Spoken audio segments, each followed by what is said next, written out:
Hey guys, hope you had a good day in school today. Just like I said, I wanted to make a quick video, just kind of, again, going over some notes in case you were studying and you got stuck with some things and you wanted to clear it up. So the first two, well, the first one that we'll do here is completing the square, and the second one will involve converting, and the last two will focus on the quadratic formula. Okay.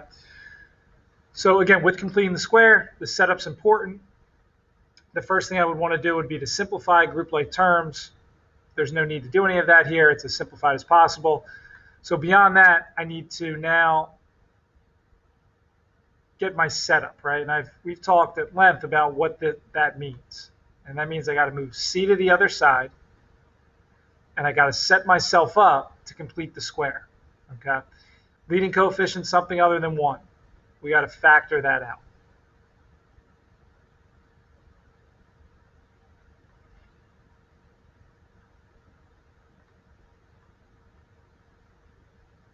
We got our plus blanks on both sides.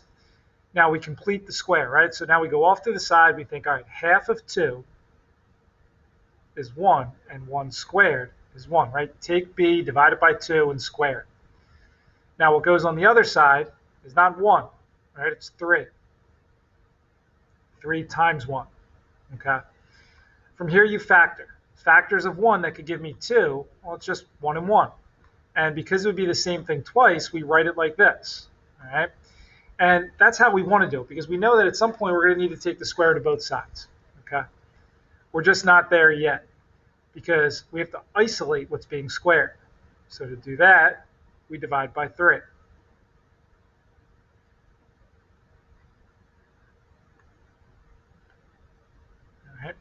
All right. Cancel. We're left with x plus 1 over equals 20 over 3, doesn't reduce. We take the square root of both sides. And I've said now that, we want to try to simplify this radical. Now, you can also think of this as root 20 over root 3. 3 we know doesn't break down, but 20 does, right? 4 and 5, so a 2 comes out, so 2 root 5.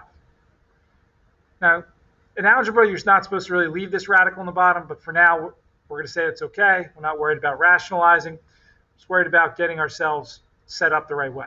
So 2 root 5 over 3. And lastly, bring the 1 to the other side, right? Subtract 1. And that's your answer. Oops, forgot the radical here. All right, and that would be it. Now when we convert, we're still going to use complete the square, but our setup's going to be a little different. All right. Here we want to put our blanks in there right away, and we need to move that 81 just out to the right. Almost ignore it for now, and you just get to it at the very end. We got to factor out of 4.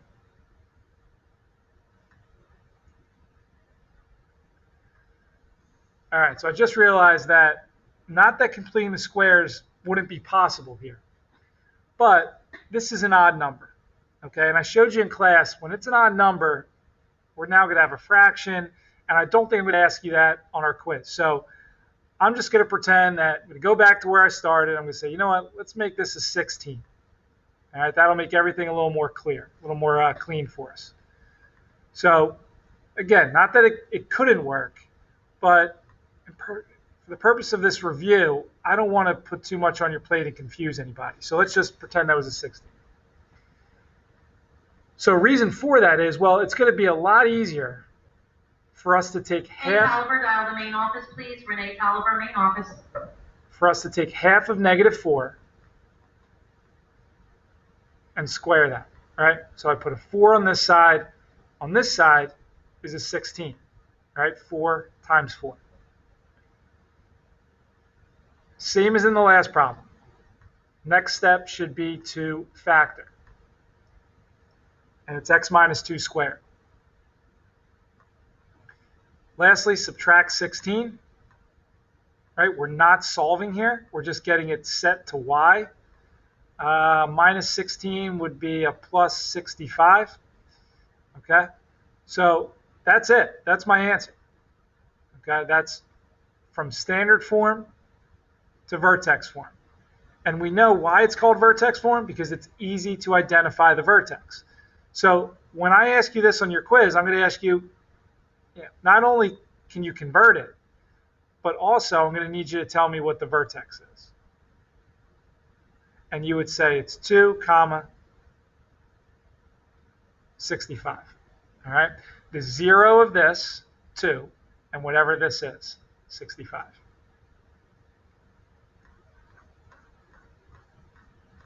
All right. The next two questions we're going to solve by the quadratic formula. So again, you don't have to memorize it, but I would hope that through all our practice, you might have it down. So it's negative b plus or minus the square root of b squared minus 4 times a times c over 2 times a, which is 2 times 1. So 8 squared is 64. All right? Negative 4 times 19 should be a negative 76 divided by 2. All right? Keep focused inside the radical. Watch your signs. Avoid those small mistakes. At this point, we have a negative underneath, so we know our answer will include I. All right? 12 does break down, right? 12 can also be written as 4 times 3. So the 4, or 2, comes out, the 3 stays underneath.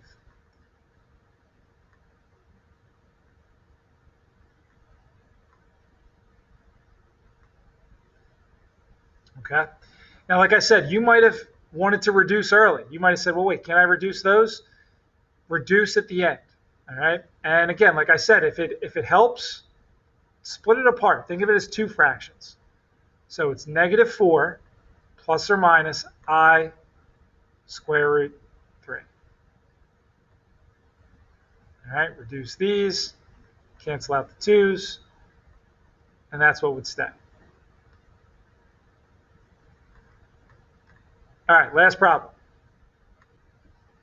So I made this one look a little different. Every problem could start out by looking like this, meaning you first would have to group like terms.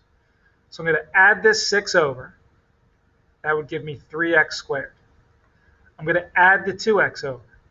That would give me negative 2x. Nothing to group with the 1, so plus 1. From here, now I could complete the square. I could try other methods, but they always don't all work. The universal one that would work in any case, whether something's factorable or not factorable or able to be complete the square or not, is the quadratic formula. All right, so it's a negative times whatever b is, plus or minus b squared minus 4 times a times c over 2 times a. 2 negatives is a positive.